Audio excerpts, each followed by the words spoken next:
There's a totally new question that's arrived in the DET, and it's called interactive speaking. It's coming in July 2025. It's here, so we need to start preparing. So in this video, I'm going to show you everything you need to know so you're totally ready for interactive speaking. Hello, I'm Francis from Last Minute English. Now, interactive speaking is the new question, a big change to the DET, and many of my students get a little bit nervous when they find out that something has changed. They think, well, I haven't prepared for this. Well, guess what? Now is our time to start preparing. So let's start by looking at the basics. So interactive speaking is kind of like a conversation. The test, the AI, will ask you a question, and you're going to answer. It will ask you another question, you'll answer, question, answer, question, answer, like you would have a conversation in real life. You'll get between 6 and 8 questions. You'll only hear them once, so you have to pay attention, and you have up to 35 seconds to answer each one. Now, sometimes all of the questions will be on one topic, but other times the topic will change halfway through. And in a little bit, we're going to look at an example where the topic does change halfway through. Then when you've got to the end of interactive speaking, you've answered the last question, the character, like the AI, will thank you for the conversation, and then you'll move to the next part of the test. So how can you get a really good score for interactive speaking? We've got a list of tips, things for you to practice and to think about. The first one is paying close attention. Remember, you're going to hear those questions, and you only hear each question once, so you really have to focus. The second tip is to answer the question directly. You don't have to fill a lot of time the way that you do in Read Then Speak and Speaking Sample. They're talking for 90 seconds and 3 minutes. This is much shorter. It's only 35 seconds. So just answer the question that you hear. Then if you give an answer that has several parts, try to organize those parts in a logical way. And also try to include some complex language if you can. So a little bit of higher level grammar, some higher level vocabulary. This is harder to do in conversation because there's no time to prepare and think about what you're going to put in. But if you can just drop in a few nice words, that's going to help. And finally, include some conversational language. Now, what does that mean exactly, conversational language? Well, this question is quite different to the production questions on the DET. So those are those longer ones like Read Then Speak and the Speaking Sample, and previously Listen Then Speak. Those ones you had to speak for a long time. With this one, it's shorter answers and it's giving the idea of a conversation. So it's going to be closer to real life. So in real life, you wouldn't really use very, very formal language. So when we say conversational language, we mean more like everyday normal language. But remember, when you're doing Read Then Speak and Speaking Sample, you should try to use a little bit more formal, more academic language if you can, because it's more like giving a speech. So those are some tips. Let's take a look at what the actual question is like. We're going to go through a full set of questions and my 160 level answers.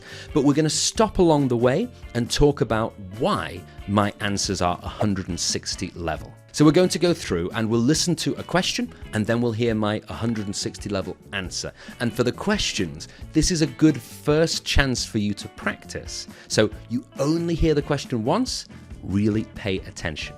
Then after we've heard both the question and the answer, we'll come back and we'll talk about what was good. All right, let's hear that first question and answer now. I'd like to ask you a few questions about sport. What are the benefits of doing sport regularly? I guess there are quite a few points I could mention. Probably the obvious one is that exercise is good for your body. Depending on the specific sport, it can help to build your muscles, improve your balance, that kind of thing. A lot of people would say that another advantage is the effect on your mind, because doing sport can be a great way to unwind after a long or stressful day. So there we go, that's our first little taste of interactive speaking. And let's take a look at some good parts from my answer.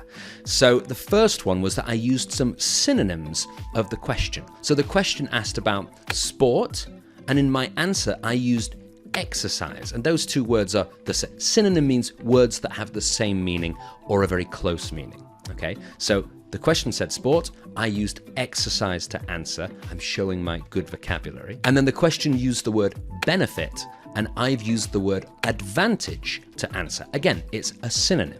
And I've also used some high-level words related to this specific topic of sport. So I've used muscles, balance, unwind. And I also used a really nice conversational expression, which was that kind of thing.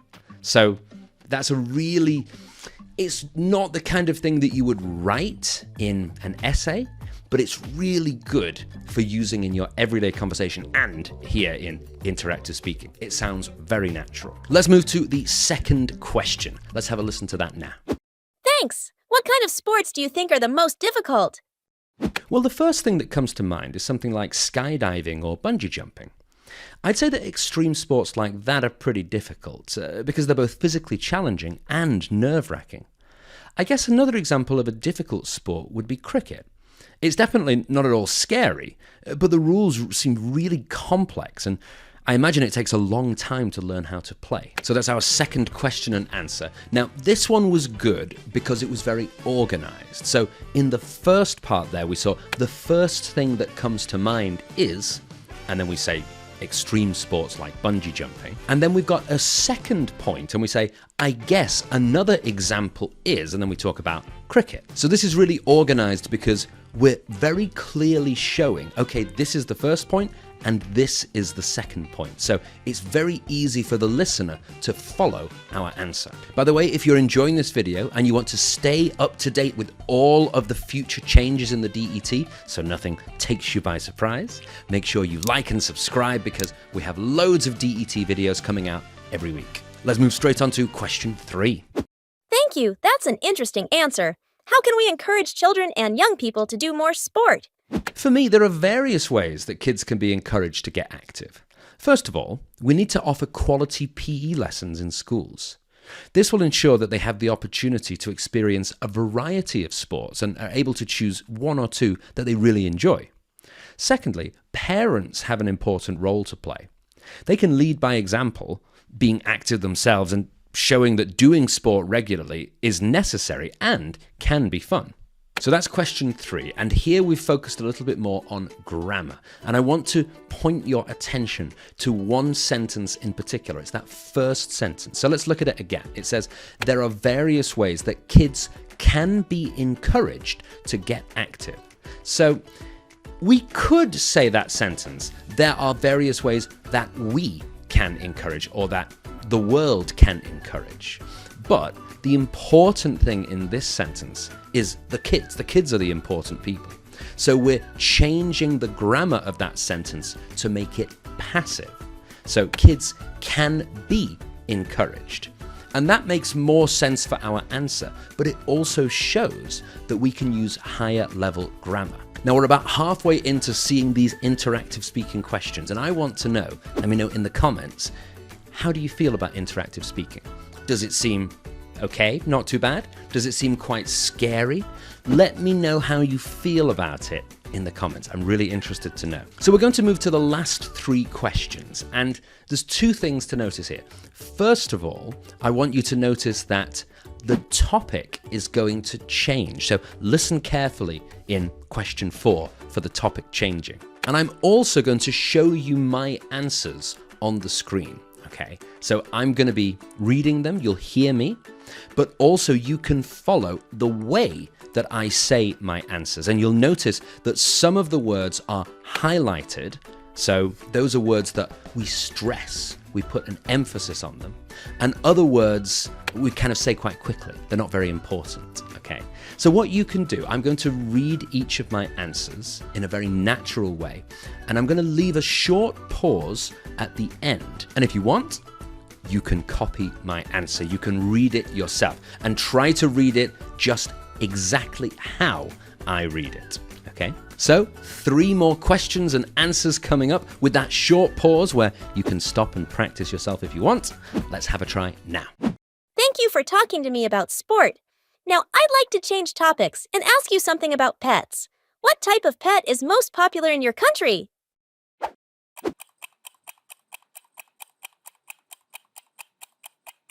I don't know for a fact, but I guess dogs are the most popular pets.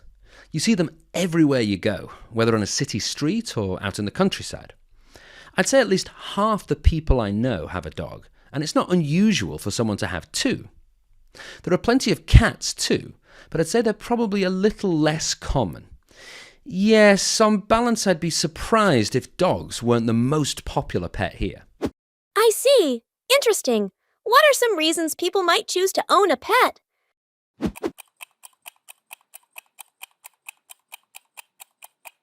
A lot of the time, I think they appreciate the company. Even if you live alone, you never feel lonely with a dog or cat at home. The chance to get out more and do some exercise might be a factor too. I know that my parents take their dogs for a daily walk, which helps them keep fit and get some fresh air. Aside from that, I'm not sure. I suppose some people are just used to having a pet and couldn't imagine life without one.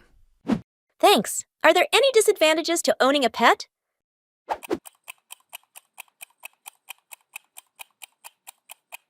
Oh, definitely. I'm not really an animal lover myself, and I think the responsibility is something I'd find hard to handle. It's not as easy to be spontaneous if you have a pet at home.